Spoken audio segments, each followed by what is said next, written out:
I always liked the twins. They were fearless men.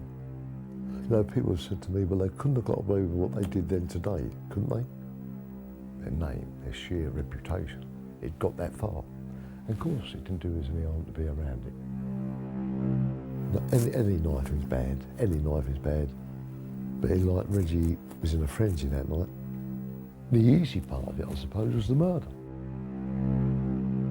And when Kray turned to me and he was smoking a cigarette, he stood on the floor, stamped on it, and here I go, Tony, the first man to get a 40-year recommendation.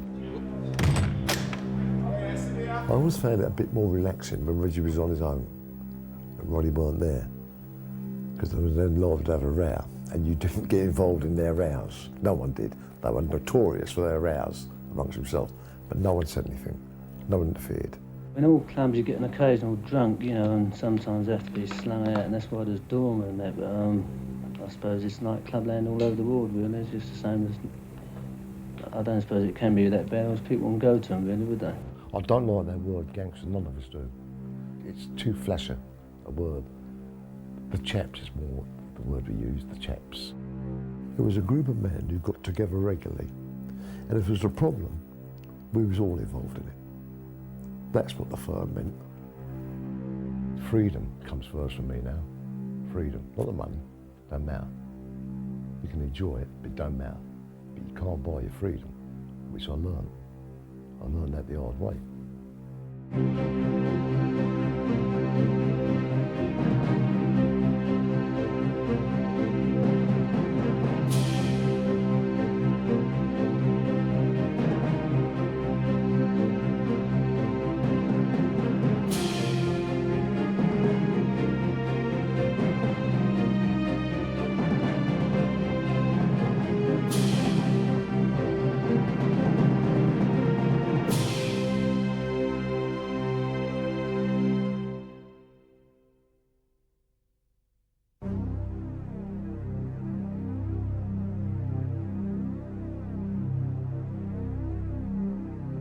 We were bombed out a couple of times and we moved over to Howland Street where the post office tower is now, and we got bombed out of there.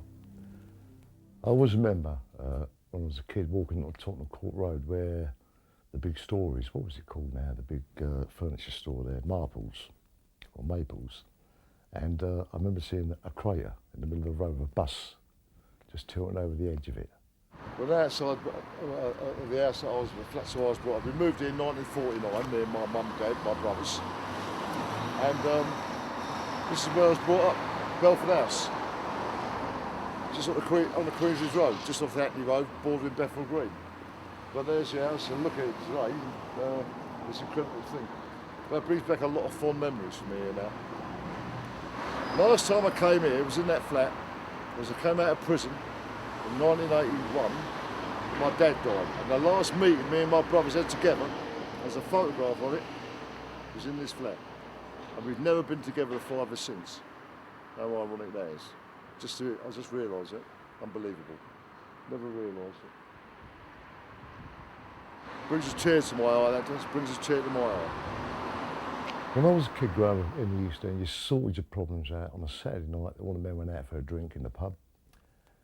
The women went out, and you had an argument or an upset with someone, you had a fight outside. That was entertainment for the kids. That's how it was. Hence, you have so many well-known boxers and fighters come out of the East End and South London and the poor parts of them areas. Even the copper then, you know, they walked the beat. And if you did something, you got to kick up the arse, you know, and a smack round the ear old. And I remember that it was them and us type of thing, you know, families of brothers. And there were some tough kids. I don't think you got that calibre of man about today who was brought up like that. Many things have changed, obviously.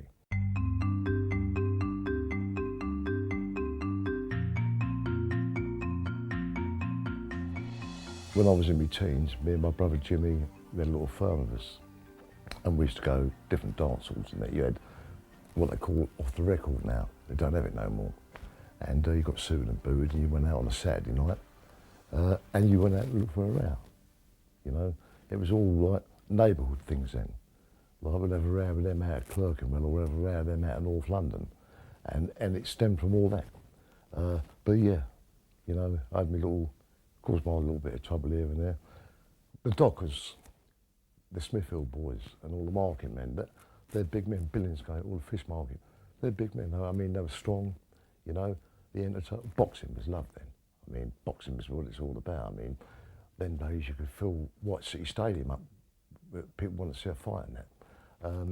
So, I mean, yeah, we were brought up around a lot of boxing clubs then. Every kid, you know, like Henry Cooper and people like that, you know, they were our idols.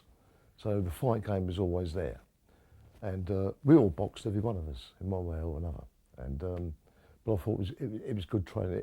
If you had a fight at school, the teacher would come along, give you a pair of gloves, put you in the hall and sort it out. The best man got up. But that's what it was about. And also there were large families then. If you notice throughout crime, it's all families of brothers. And that's important to remember that. Singly, you don't tend to make it that way. So I think your destiny is more or less set. You know, my brothers, me and Chris went down the criminal road. Nicky and Jimmy and Liam did to it, but never got really involved like we did. But we've always had that around us. That's, my brothers were known as fighting boys. Be one of us, you take the five of us, and that's how it was. I always liked the twins. That was always good to me. You'd see them in the east end, round the road, down Bethnal Green Road. Very loyal to Bethnal Green. Very loyal in their own area. If you'll notice some in their lives, they're very loyal to that, and I think I like that side of them. You know, we could have gone anywhere we wanted, but mostly in the East End. But no, their reputation well preceded them, and they'd take anyone on. I mean, and being young men, all of us, who didn't know about them, you went to local dance halls, everyone knew the Krays, you know, as fighting men. So it built up around that. But no, they made a big impression on me.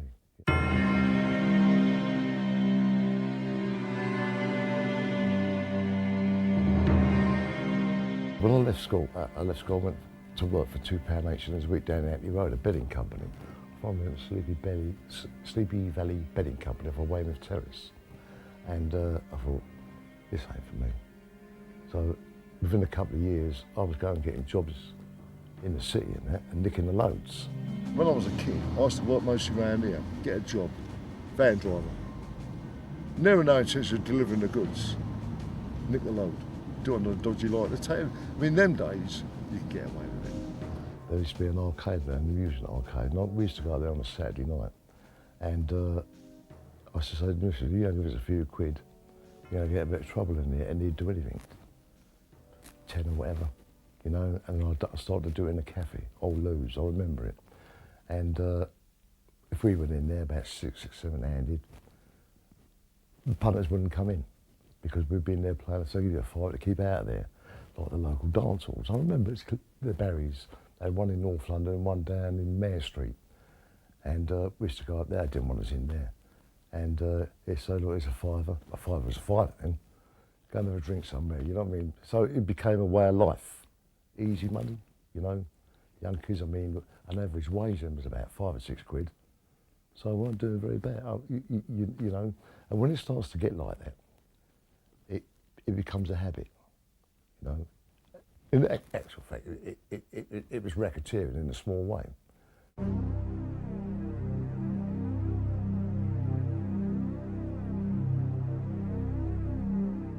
Well, we were going to nick the wages out of there, and unbeknownst to us, he locked it in the safe. So we got hold of him, tried getting him to open it, and it put me on a couple of IDs. And first of all, they tried to pick me out, but the second time he fingered me, and there was a couple of others involved in it, but you take it on your chin, don't you? And I went down with it, and I got out on the appeal. So, but I was guilty, yeah. I've always been guilty. Don't like to admit that. But you've got to look back on it and say, well, I did that. We all moan about it and complain about it. That's part of prison life. Easy money without doing a lot to get it. You know, not great prizes, good little prizes, good lumps of money. Always there. Didn't have to do a lot for it. Comes a way of life. crime becomes a way of life. And, you know, you get nicked, occupational hazard now and again. It doesn't deter you, because you come out, you do it again. So you go down that road, and while you can do it, ain't a problem. But you know, sooner or later, ain't gonna go on forever. Which I was to find out.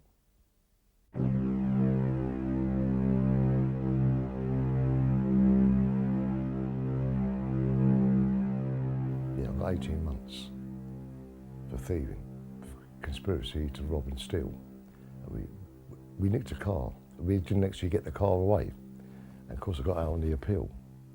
And I got 18 months. And anyway, I went to the appeal courts and walked out of it. Got acquitted. Then in 1965, I got 3 years for conspiracy to rob. Prison life, it brutalises you. It brutalises you. Prison was different then to what it is now. They gave bread and water out. You know, I'm not saying prisons are soft, far be the case. Locking you up's bad enough, but prison was different then, you know. And I come out of it very anti-authority. You educate yourself in prison in a way that a lot of people wouldn't want to be educated. But if you got it, it's like going to college or university. You know, that's a nice way, but the colleges we went to and universities were totally different. They were schools for crime. So you start to graduate up through it all. And I came out of the 18 months. I was free for about 2 years. And now I got nicked again. You know, probably could have been nicked many times before that. And got the 3 and came out of that. And I thought, well, I'm having no more of that. No more robberies and that. I want to go at the heavy game now. There's other ways of making a living, and that's when I start to use the background and the reputation of the underworld.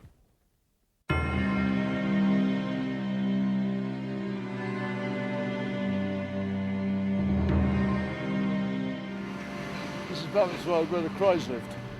But obviously not here now, it's gone, the old house is gone now. But how many times have I walked down here to this little house? You remember, it's all little terraced houses here then, nothing like it is now. And the old bridge there. Many times people said that the Krays are going to be attacked in Fort Valence. Little rumours went about, little bits to add to it all, and a load of rubbish, you know. The Krays are going to be shot from the railway arch up here, and but they're very loyal to this area. I mean, funny thing, just before they moved out of here, they built this block of flats here, and so if you look at some of the film, the old footage of the Krays, you'll see this block of flats here. There's a little bit of film of Reggie polishing his car just here. You've got to remember this is of a weekend, where it's very quiet. You walk around here, you smell the dinners being cooked. Just every time I look there, I keep thinking of that house being there. And also, when they got acquitted in the McGowan case in 1965, you see the 3 Kray brothers all shaking hands together, a very big picture. And that's where it's taken just there. And that was the acquittal when the Krays got acquitted. So there's quite a lot of history around the Krays around this side. That's what I'm talking about. It was inevitable that we were going to come together. My brother ran with another firm, and in the early 60s then, I mean, when the Krays were really getting their power, there wasn't anyone they didn't know. And I'm being logical about it, it was in our interest to be around them. Because as I said to you earlier on, we were running about the country, people were using their names unofficially, and they used to get the ump about it. I mean, in a way, the Krays got blamed for a lot of things they never did. You've got to understand that. And they got blamed for a lot of things they did do. But it gave us a licence to use their backup. That's what it did do. And you've got to take advantage of that situation. As long as you put them in the frame with you, you know. They were uncanny in a lot of ways. There's not a lot around they didn't know what was going on. They did. They had a very good system of finding out things, you know. And so it was in our interest. Like, there was a lot of affiliation with all the boys throughout London. So it was bound to happen. I think they created a scene of fear, and that I think they could do it. You knew it. You felt their presence. You know, they weren't the best of conversationists. They weren't the best. They didn't have a lot of humour. You know, especially in the line they was in. But they gave out this aura. In all clubs you get an occasional drunk, you know, and sometimes they have to be slung out, and that's why there's doormen and that, but I suppose it's like clubland all over the world, really. It's just the same as, I don't suppose it can be that bad, else people wouldn't go to them, really, would they? People talk about protection money and all the rest of it. It was never, no, it's not a word, not a nice word to use. It was under cosh, in other words. But what it was put down is a pension. It was always put down, the nickname was a pension. So-and-so's getting a pension out of there, so I'll leave it out. You know, that was a nickname for it. It's under the cosh. And so-and-so's getting a pension out of it. The twins get their pension here or whatever. But this is all part of the Kray area, all along here. They're very fond of this area. And it extended on to, it bordered North London, Islington, and it extended all the way out to Walthamstow, so it's talking about a pretty big area. But their name around here, I mean, that was like a law unto itself. And there could be as many as 200 places, different clubs and that. That's apart from the West End and other things they're going for. They put their name to a place, and it's like a form of insurance. Only the difference with the Krays was this: they didn't have to be there, which is unusual in the criminal world. Their name was enough. It was a very feared name. Now today we do it; it's done different. You have doormen and bouncers and security, and to me it's a very dangerous job. Any man doing that job, they didn't have to do that. Their name was enough, and that I've never seen it since. Never, it will never happen again. I saw what it could bring and the respect it got, you know, and but I look back on it, and that, I regret that side of it. But yeah, I want the piece of it, yeah, because they were virtually untouchable. They tried to nick them, you know, and they got out of it, and it built up from there, and it started to build and build and build, and but they were what they were, and a lot of people admired them, you know. Two kids out of the East End, not educated men, not the greatest of conversationalists, but look at what they did. No one refused the Krays. No one refused them. It wasn't in your interest to do it. People just didn't do that. You know, you weren't dealing with people you couldn't say no to. You know, I'm not talking Godfather here. What I'm saying is that if they went in, if they was invited in, and let's be fair about it, they didn't go around looking, I want to take down the microphone. It came their way, as a matter of course.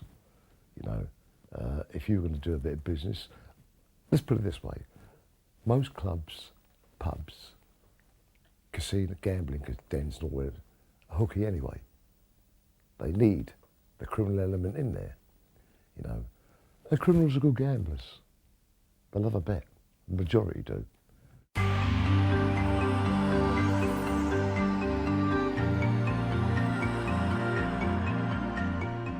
The image is how you look and how you dress, as I always do, with a suit on, a shirt and a tie.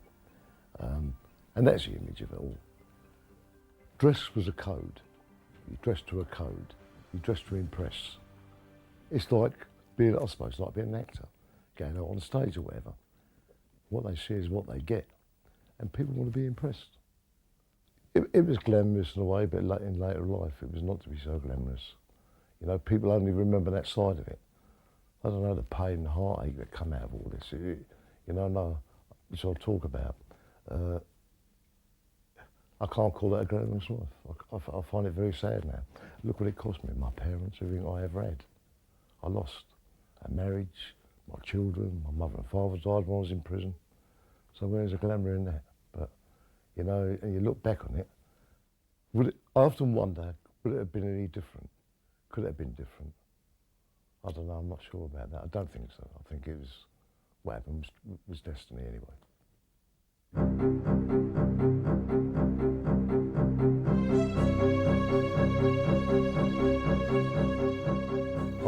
was a lot of guns came in the country from the wars and that.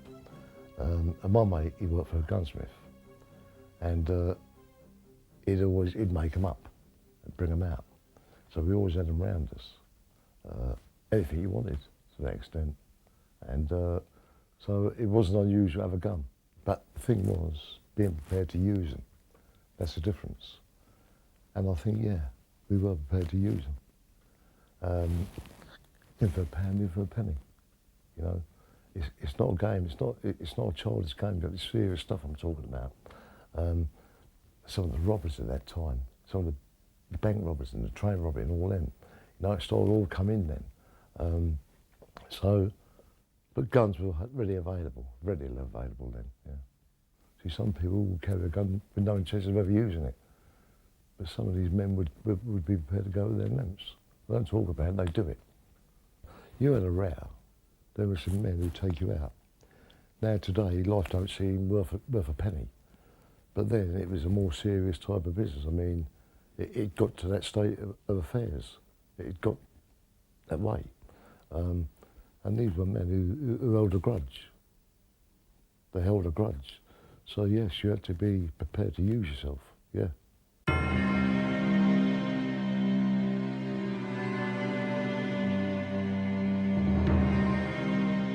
Very aloof man.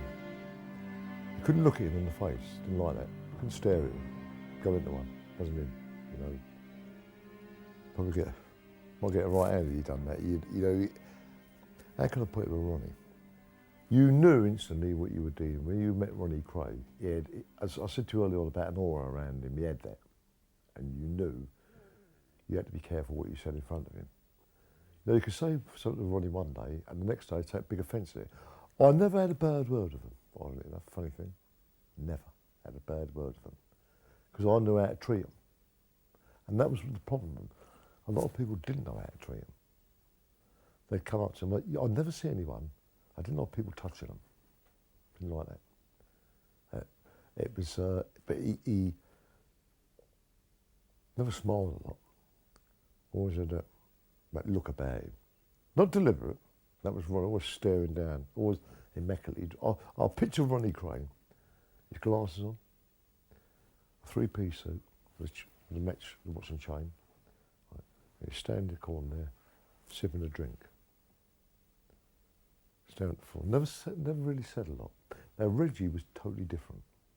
Reggie would mix in the company. You know, he was like chalk and cheese.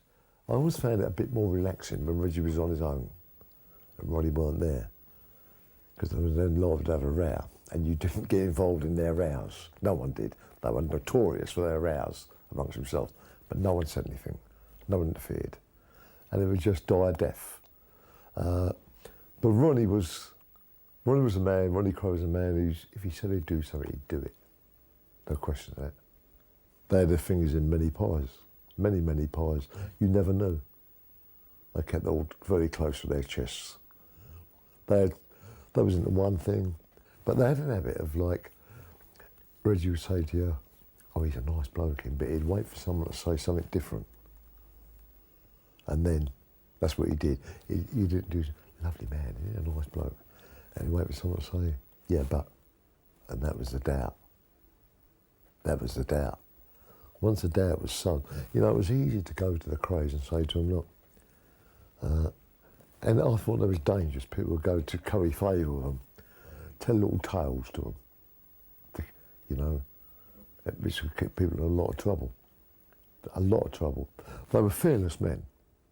You know, people have said to me, well, they couldn't have got away with what they did then today, couldn't they? They wouldn't have changed then. They wouldn't have changed then. I think the tragedy would have been if they'd have come out old men, that somebody might try to take them down. That would have been a liberty because they couldn't do it in their prime. And a lot of people spoke about doing it. And no one did. No one did. So let's not take that away from what they really were. If I was to describe the twins, they were gangsters. I think the most dangerous period of them was between 66 and up to their arrest. They were well capable of doing anything. I think they've both gone through bad times in their lives, Reggie getting over his Francis dying, and Ronnie obviously needed treatment, and I think anyone who crossed them the wrong way then, and I'm not talking about a fight or a cutting, I think they'd have gone all the way with them. It got that bad. You felt it. You felt it. It sounded like it was a reckless part of their lives.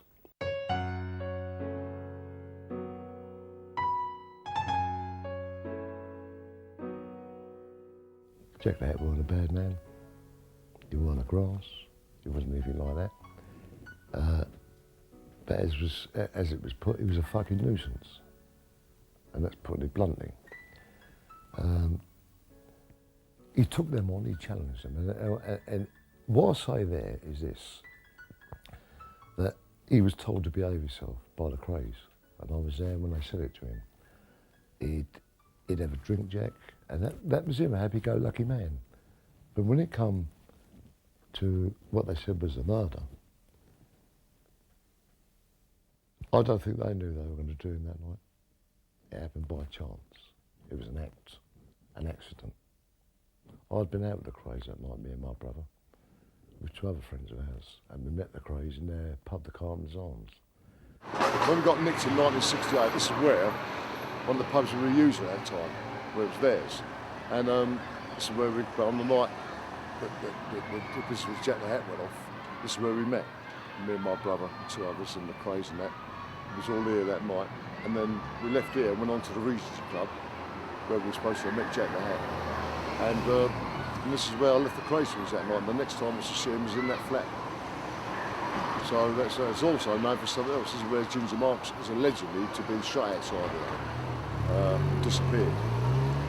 So it's got reasons. Also, if you look down to my right, there's a church where the Kray twins, all the funerals took place. Charlie, Reggie, Ronnie.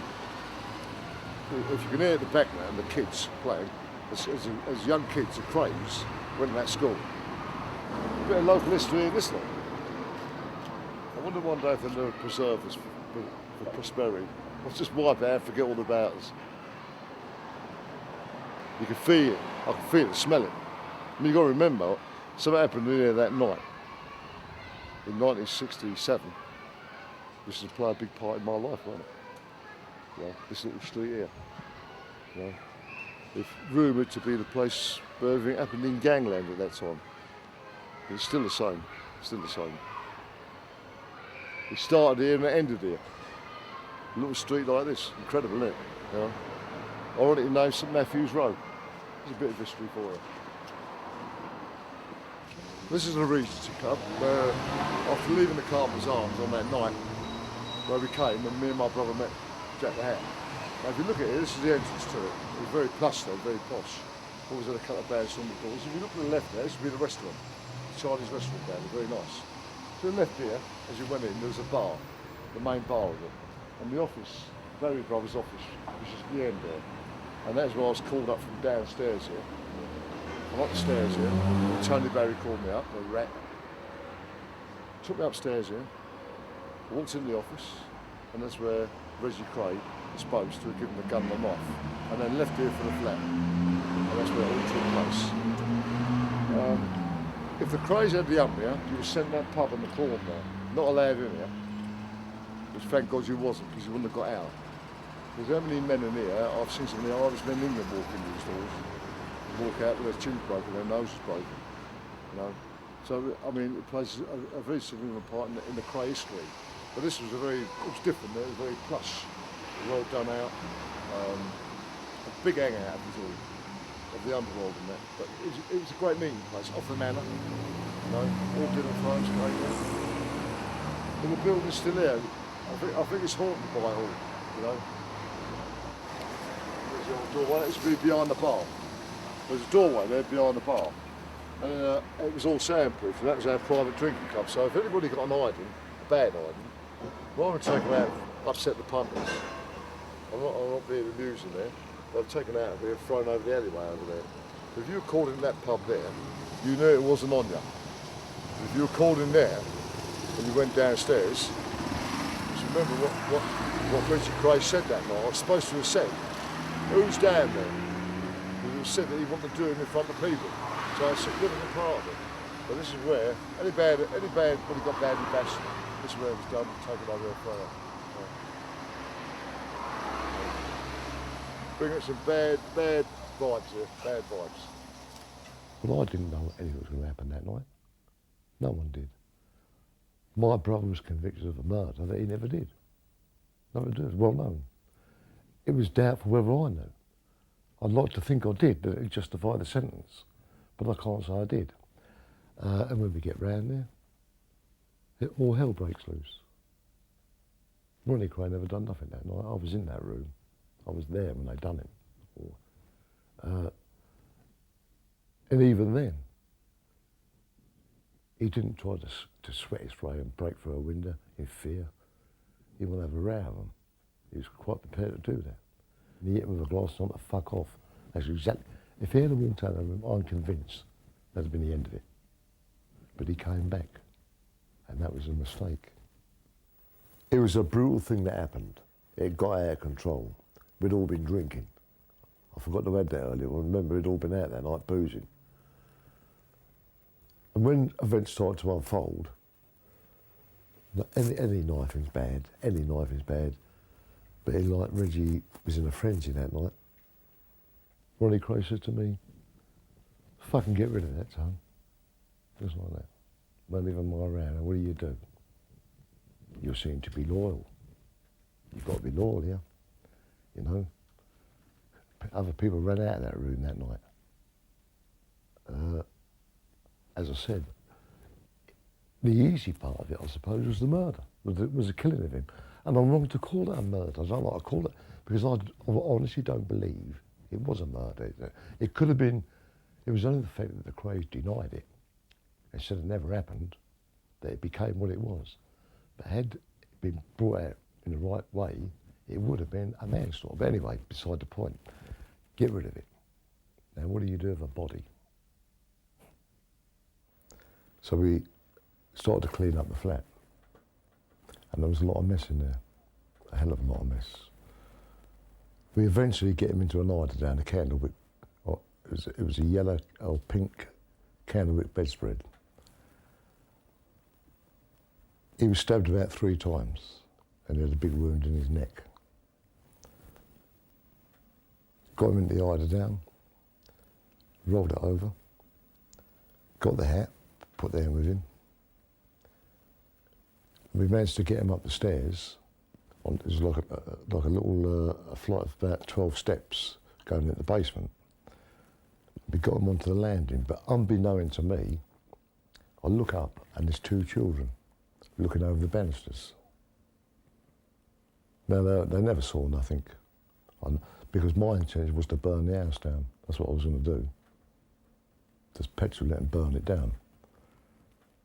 Because, you know, it's frightened of a train or whatever.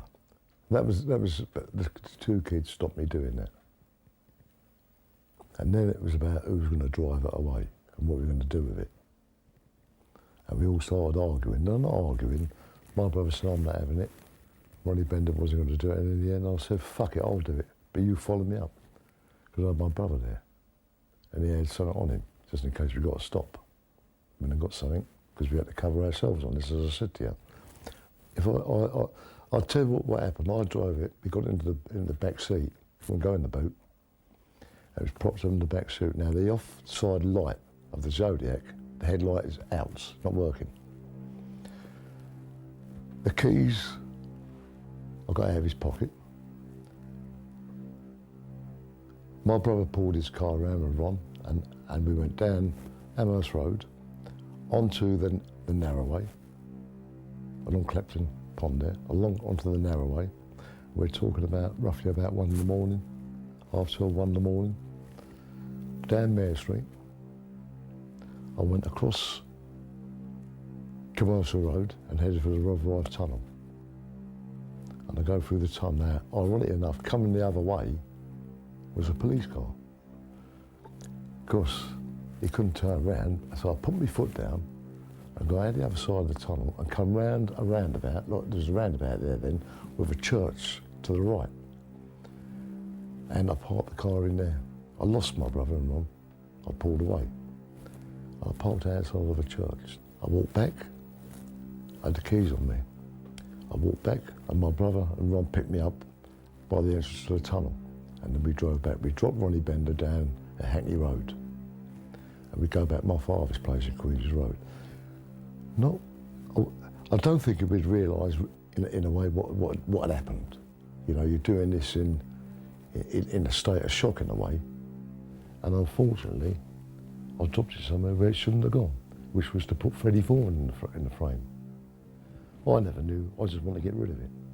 I didn't want a body on my hands. As long as it was away from me, I was happy. I was quite content with that. And unfortunately, it was left somewhere. And when Ronnie questioned, "Oh, where'd you put it?" All hell broke loose. It's on Freddie Foreman's plot. There's a man in bed with his wife. Doesn't even know what's going on. And wakes up in the morning, or allegedly a body's taken over there. Come on, that ain't on. That's not on with me. So, perhaps it would have been better off being found. Looking back on it now. Perhaps Fred couldn't answer it. It was nothing to do with him. It was nothing to do with him. It was just, the car was running out of petrol. It was an old Zodiac, the old two-tone, Mark II. One light wasn't working, and now I am driving a body along at 1 o'clock in the morning with two people minding me. And you talk about violence. How did I got stopped that night? Whoever stopped me was coming with him. That's how it had to be. I'm sorry I'm being blatant about it. I'm not proud to say that, but I was on the line here now. I'm in the thick of it, whether I like it or not. We're all implicated, which Mr. Lane agreed with me. I remember standing there, and I threw the keys in there. And to my knowledge, they're still there to this day. That was the only link to me, and that the events of that night. That was the only link. But this is where I threw it. Running around here as a kid with all, it was different then, and yet one of the biggest tragedies was having a few hundred yards from where I was brought up. So really, when you think of it, and I've never really put that together. Ironic, you know. I'm going to map this for prosperity. You know, people don't know about these things here, but that's what it was all about. You still hear that little bit today. Parts of their life.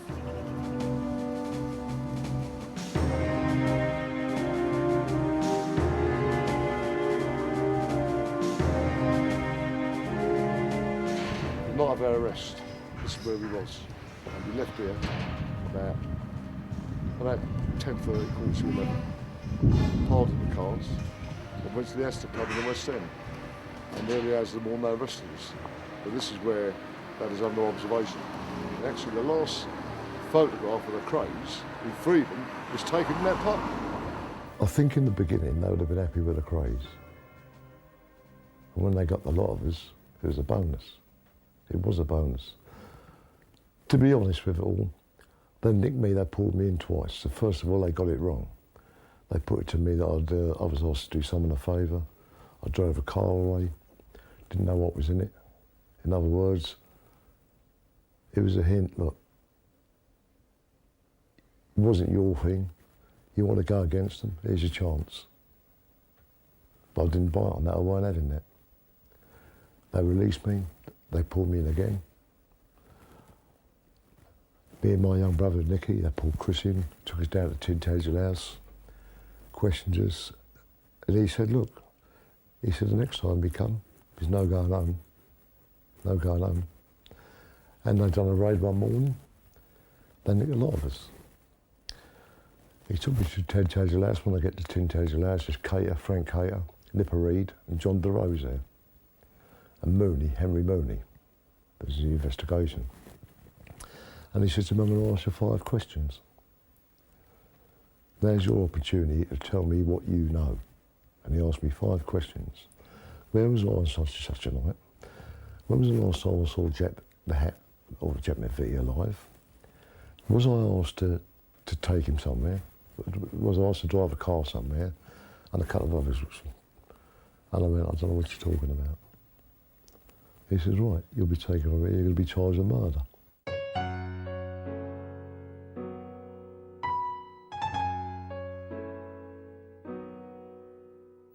always remember that day because they found us guilty on the Tuesday evening. And it was Melvin Stevenson, the judge, which I'll say no more about. I'd like to say something, but it's best I don't. They brought us back for sentencing the next morning. I always remember they was letting us go out 2 at a time to the toilet. And me and Ronnie Kray went to the toilet. And all I remember was the principal officer and 2 screws coming up and saying to him, "Ronnie, you want upstairs." That's exactly what they said. And Ronnie Kray turned to me and he's smoking a cigarette. He stood on the floor, stamped on it. And here I go, Tony, the first man to get a 40-year recommendation. And he marched up the stairs. And he went up, and about 10 minutes later he came down, and we was all waiting. We was all in one cell. They put us all together. And he came back in the cell, and he lit a fag up. Never said a word. And I think it was Charlie who said to him, "Oh, what did you get?" He went, "Only a 30. I said, "No, nothing had happened." I was amazed. I was amazed. Ian Barry, I can clearly see Ian Barry, who walked in the beggars with Ronnie, and they said he put the bullets in the ceiling. He went like that. He standing there, his head went bang, and at the back of the fence, like, "Only a 30. He said, "So nothing happened." Then the next one up was Ian Barry, 20 minimum. Then they brought Reggie up, 30 minimum. Then my brother went up, and as Chris went up, he got a life of 15 minimum. He come down, and he said to me, "You're next, only 20 minimum for you." And I thought I was going to get. But they kept it in line. And then the last one was Ronnie Bender. He got a 20 rec.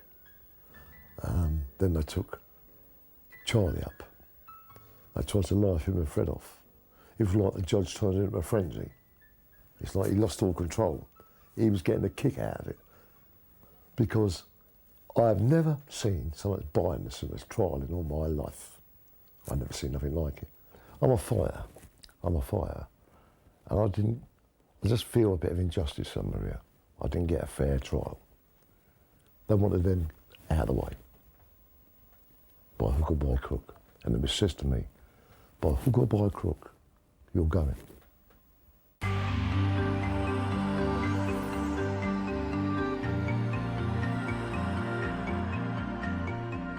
I remember getting off the coach in Wandsworth Prison that night. And do you know what? It never really bothered me. I had things on my side, and I'll tell you how I viewed it. I was the youngest. That was a bonus to me in my eyes. There was other men at that time just getting the train robbers, getting big sentences like we got. So that took a little bit of the sting out of it. My brother's round the corner. And I don't think it's sunk in for about 2 years. I don't think it really sank in. I really mean that. It just didn't, I've never moaned about it, never complained about it. All them years, I've never, it's just a non-existent. It just doesn't, it's just something you get into. You get to live that way of life. After about 4 or 5 years, it don't mean nothing no more. It's survival, and you start to survive it. But prison does a funny thing to you. It stains your soul. You never recover from it, not them moments. You can come out of it, but once you go into over the 12-year mark, it affects your life, even to this day. You look around where I live, nothing to remember prison by, but I live a prisoner every day. It's what it makes you. You can't escape it. I still have prison habits. I know that. It's the way you carry yourself when you come out of it. But did it do any good? I think you rehabilitate yourself, if it's such a word. You certainly don't get it in prisons. You do yourself time. The whole idea is to keep you time. And as you get older, you slow down a bit. But you can do what you like in them places, but they'll do you a time. You ain't getting out of there. And I came through it very hard, nearly didn't. I came out. Things didn't work out with the marriage. It was over. I didn't know that. I come out to a life licence. I came out to this reputation of the underworld and all the rest of it. You stood loyal to what it was all about. And I think, in a funny way, people admired it. I don't think it was an admiration for the Krays. I think it was admiration for what I did. I'm going to be honest about it now. Because people would say to me, I wouldn't have done what you did. And I found that a bit freaky, mate. Because I did. But many people say, I wouldn't have done that. I couldn't have done that. Did it? Look where you give up. But I don't think that bothered me in that way. It was just something that you lived your life that way, and that was it. You accepted it as part of the game. But it was to affect me. I lost my father. He died when I was in prison. You know, even for our prison lives, it was never easy because of who we all were.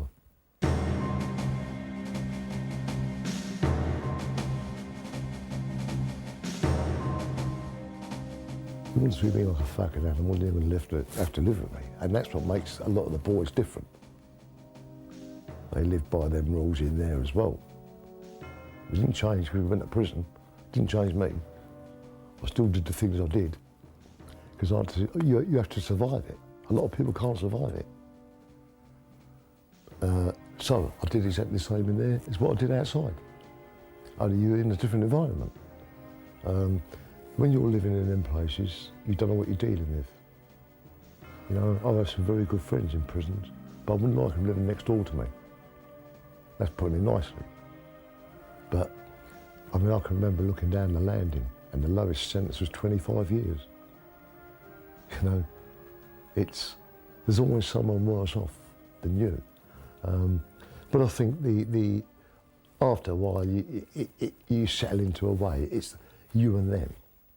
You know, they give a bit, and they take a bit, and we take a bit, and try to get a bit more, and it's a game all the way through it. And the game plays itself out. You know, at the end of the day, you know, it's about mind games. But prison's like that.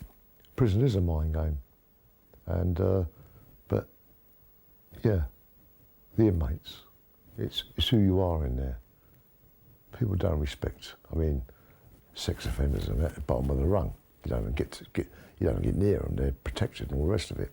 And I must admit, I've had some of the worst around me, unfortunately. From Brady to Strafford, you name them, you know.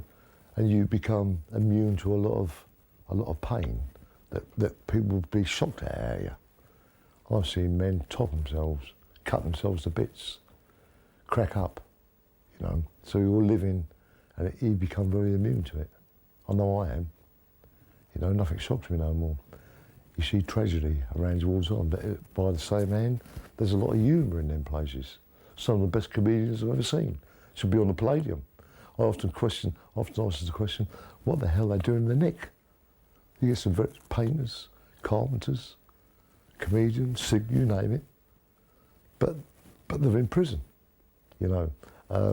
So you've got the humorous side of it and the very downside of it.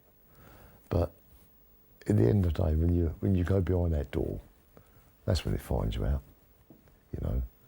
It's all about being a brave face, never showing emotion to other men. It's a weakness. You know, it's rules that you live by. You know, a man comes out jolly every day of the week. A lot of backstabbing goes on in them places. Like, you know, you can have a high rank woman and be down the floor the next. Someone's always waiting to pull you down.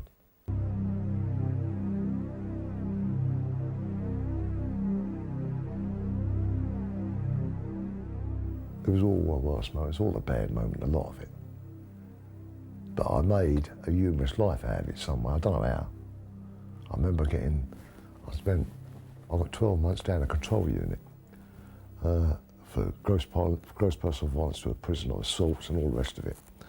And you get to go in front of what they call a board of visitors, the visiting magistrates. A governor is only entitled to take give you so much punishment. If the charge is deemed to be of such a serious nature, they give it to a board of visitors where they can take big lumps of remission or give you a lengthy spell down the block. And we were going in there and getting 12 months punishment, and I mean punishment. No bed, nothing. But how long can you keep a regime like that? But you know, I started to thrive on it. I started to enjoy it. Fact, I ain't lying, I've done it. I don't know how, but I learned to sleep 23 hours a day. It's amazing. It's amazing, the sense of survival. And you make a little life for yourself. I never come out of that control unit for 12 months. In the unit, seeing one other con who was down there with me. Never see no one. When they opened your door, you had 10 screws outside the door, ready to jump on you, you know. But how long can they keep that up? It has to break down, you know. As I said to you earlier on, we've all got to live together. And I remember going to that control unit, Christmas Eve, 1972, when I've just been in front of the Board of Visitors and got some of the biggest punishment ever dished out of prison. And I remember saying to him, yes, your rules now, but you'll live by mine. You're going to have to live with me here. You can't do no more to me. And they tried to slip a psychiatrist into me. They tried the chaplain, you know, and it starts to loosen itself. And I come out of that. I came out of it. I don't know how, but I did. You know, and, but punishment, it's like a kangaroo court. You've got no chance, you kill me before you go in there. Let's be fair about it. But you don't remember the bad side of it. If you asked me what I was doing in 1978 or 73, I couldn't tell you. I don't know. In other words, I blanked out my mind. I completely blanked out my mind. You can't live on prison. You can't live on your past like that. It's a part of it you don't want to know about. Because let's be fair about this. We couldn't have been that successful or that glamorous to spend most of our life in the nick. Now, I'm not naive enough not to know that. So I've got to take that into account. So I see things a lot more different now than I did then. But I can't remember the bad side of it. I can't. I don't want it. My mind don't want to remember that. Perhaps it does it deliberately, you blank it out. Perhaps they should bottle some of us when we go, you know, for prosperity. And look at us at a later stage. Perhaps there's something to be said for that. But I think you become immune to punishment.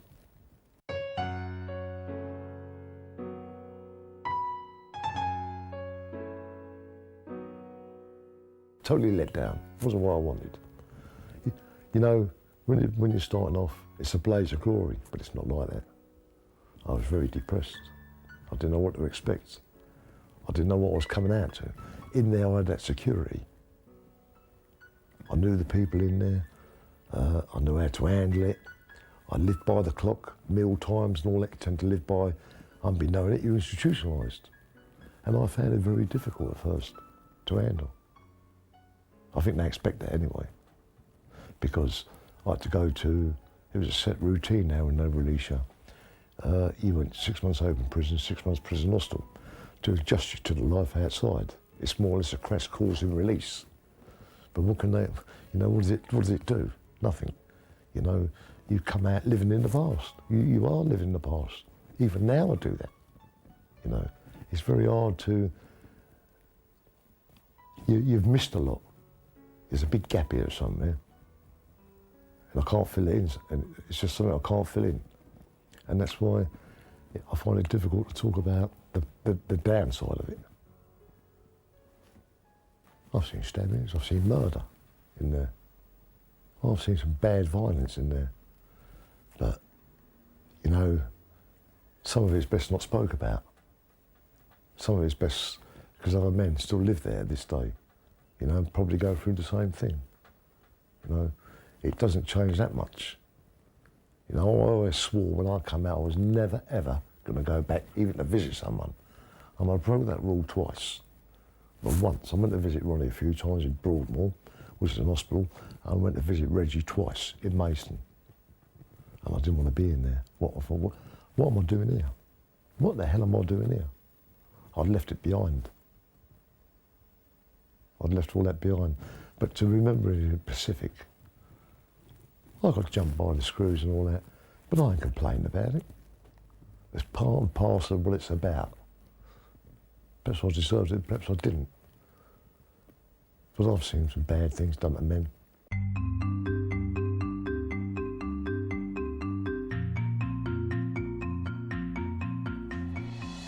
There's no going back, and I know that.